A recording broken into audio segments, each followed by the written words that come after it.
Ada satu kesalahan kopling yang dilakukan oleh sebagian besar pengendara sepeda motor dengan jam terbang tinggi yang tidak menimbulkan suara aneh.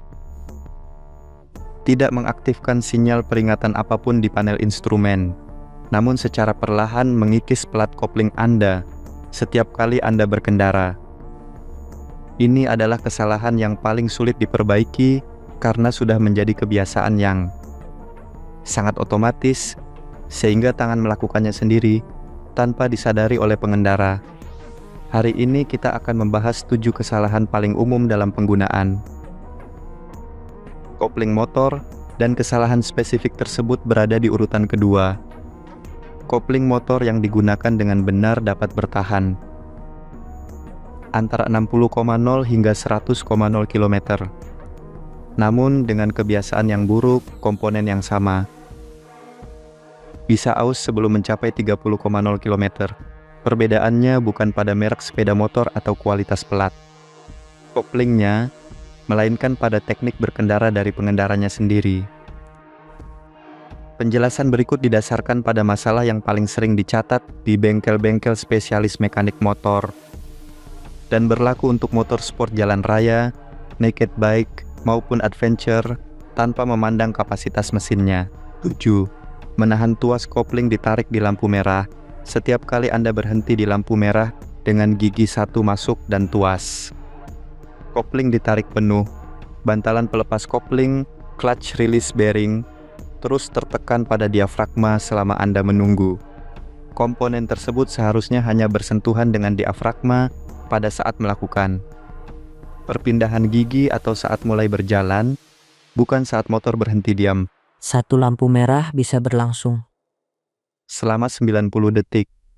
Jika Anda berkendara di perkotaan setiap hari, akumulasi waktu tersebut selama setahun akan menjadi berjam-jam tekanan yang tidak perlu pada bagian yang tidak dirancang untuk menahannya secara terus-menerus.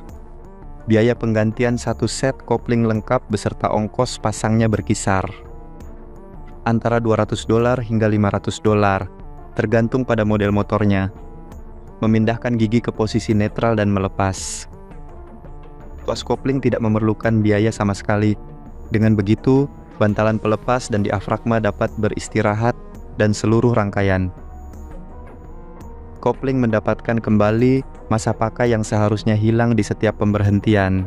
Kesalahan tersebut menimbun kerusakan secara perlahan di setiap pemberhentian.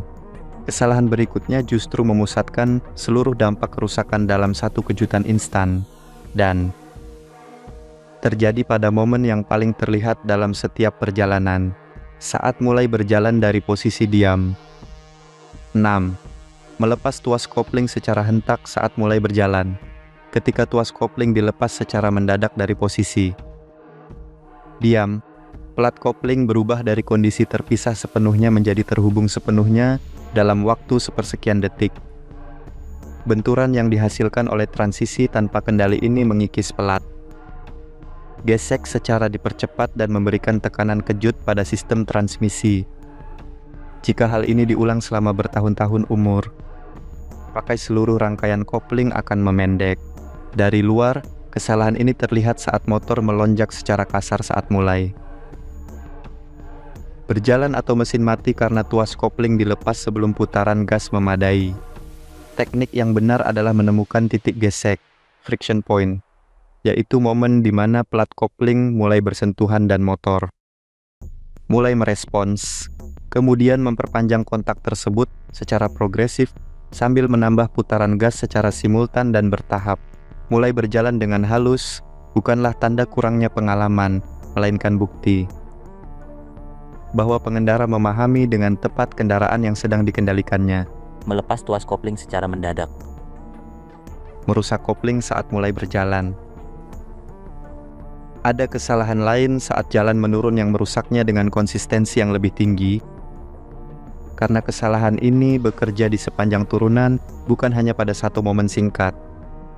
5. Menggunakan kopling di jalan menurun. Menuruni jalanan dengan tuas kopling ditarik penuh atau setengah ditarik tampak seperti cara untuk mengendalikan kecepatan. Namun pada praktiknya, Hal ini menghilangkan engine brake, yaitu hambatan alami yang diberikan oleh mesin ketika pelat kopling terhubung sepenuhnya dan pengendara menutup gas. Tanpa adanya bantuan dari engine brake, rem konvensional harus memikul seluruh beban turunan sendirian dan pelat kopling menghasilkan panas secara terus-menerus akibat gesekan antara permukaan yang tidak terhubung penuh maupun tidak terpisah penuh. Panas adalah faktor utama yang paling mempercepat keausan pada kopling motor apapun. Solusi yang benar adalah memindahkan gigi ke posisi yang lebih rendah sebelum mulai menuruni. Jalan melepas tuas kopling sepenuhnya dan membiarkan mesin bekerja sebagai rem pembantu. Rem konvensional hanya digunakan untuk penyesuaian kecepatan sewaktu-waktu. Kopling tidak perlu digunakan lagi sampai Anda melakukan perpindahan gigi berikutnya. 3 kesalahan pertama memiliki gejala yang dapat dirasakan jika Anda memperhatikannya dengan saksama. Kesalahan nomor 4 tidak menimbulkan tanda luar apapun, sehingga menjadi salah. Satu yang paling sulit dideteksi tanpa pengetahuan teknis dasar terlebih dahulu. 4. Menarik tuas kopling sampai mentok ke stang pada setiap perpindahan gigi. Kopling sudah terputus sepenuhnya pada titik gesek, friction point, yaitu momen singkat ketika pelat kopling renggang yang cukup untuk memungkinkan perpindahan gigi, tanpa membuat mesin dan transmisi saling mengunci. Seluruh sisa jarak tarikan tuas yang melewati titik tersebut tidak memberikan pemutusan tambahan apapun. Meskipun demikian, sebagian besar pengendara menarik tuas kopling sampai mentok menyentuh stang pada setiap perpindahan gigi, baik karena refleks ataupun karena begitulah cara mereka belajar sejak hari pertama. Hasilnya adalah jarak tarikan yang sia-sia yang memperlama waktu pemutusan transmisi dan membuat penyambungan kembali menjadi lebih kasar saat tuas dilepas. Mengidentifikasi dengan tepat di mana letak titik gesek pada motor spesifik Anda dan hanya menggunakan jarak tarikan yang diperlukan untuk melewatinya akan membuat setiap perpindahan gigi menjadi lebih cepat dan lebih halus. Ini adalah perbedaan yang tidak terlihat dari luar, namun efeknya terakumulasi pada kopling di setiap operan gigi sepanjang umur pakai motor. Kesalahan tersebut memengaruhi setiap perpindahan gigi secara terpisah. Kesalahan berikutnya muncul pada momen-momen berkendara lambat, di mana kopling bekerja dalam kondisi suhu dan gesekan yang sangat menuntut. 3. Mengatur kecepatan saat manuver lambat hanya dengan kopling dan gas. Di area parkir, saat melakukan manuver belok patah atau dalam kemacetan yang merayap, banyak pengendara hanya menggunakan tuas kopling setengah ditarik dan pedal gas untuk mengatur kecepatan motor. Kombinasi tersebut memang berhasil, tetapi dengan konsekuensi biaya yang mahal. Pelat kopling akan terus bergesekan, slip secara konstan yang langsung menghasilkan panas dan keausan. Teknik yang dapat menjaga keawatan kopling dalam situasi ini adalah dengan mengombinasikan 3 elemen tuas kopling berada di titik gesek, putaran gas yang konstan dan ringan, serta menggunakan rem belakang sebagai pengatur kecepatan. Rem belakang berfungsi menstabilkan sasis, mencegah motor melaju lebih cepat dari yang diinginkan, dan memungkinkan pengendara mengatur kecepatan tanpa membuat kopling harus menyerap seluruh perubahan momentum. Jika dilatih di area parkir yang kosong selama 15 menit, teknik ini akan mengubah manuver lambat dari situasi yang menegangkan menjadi terkendali. Teknik ini sangat berguna untuk putaran balik U-turn saat keluar dari garasi dan situasi apapun di mana motor harus bergerak perlahan tanpa pengendara harus menurunkan kaki ke tanah setiap 2 detik. kesalahan tersebut muncul pada situasi yang spesifik dan mudah dikenali. Kesalahan nomor 2 justru hadir di hampir setiap kilometer dari setiap perjalanan. Dan sebagian besar pengendara yang melakukannya sama sekali tidak menyadarinya. 2. Menaruh jari di atas tuas kopling saat berkendara. Ini adalah kesalahan yang paling banyak dilakukan oleh pengendara sepeda motor dari semua tingkatan keahlian, dan merupakan hal yang paling sering diidentifikasi oleh mekanik motor sebagai penyebab keausan dini pada kopling. Menaruh 1 atau 2 jari di atas tuas kopling di antara perpindahan gigi, meskipun dengan tekanan yang sangat minimal, tetap memberikan beban terus-menerus pada mekanisme kopling. Pelat kopling menjadi tidak terhubung sepenuhnya dan tidak terpisah sepenuhnya. Mereka berada di area antara menggantung, di mana gesekan dan panas terus dihasilkan tanpa menjalankan fungsi yang berguna. Bantalan pelepas rilis bearing yang seharusnya beristirahat total selama berkendara normal menjadi terus-menerus bersentuhan dengan diafragma secara permanen. Akibatnya adalah keausan yang terjadi terus-menerus tanpa adanya perpindahan gigi sama sekali. Kebiasaan ini terbentuk secara tidak disadari pada bulan-bulan pertama belajar berkendara ketika tangan refleks mencari tuas kopling karena terbiasa atau demi rasa aman jika sewaktu-waktu harus melakukan pengereman mendadak. Setelah itu, hal ini menjadi otomatis hingga pengendara tidak lagi menyadari bahwa ia sedang melakukannya. Untuk memperbaikinya, diperlukan perhatian penuh secara sengaja selama beberapa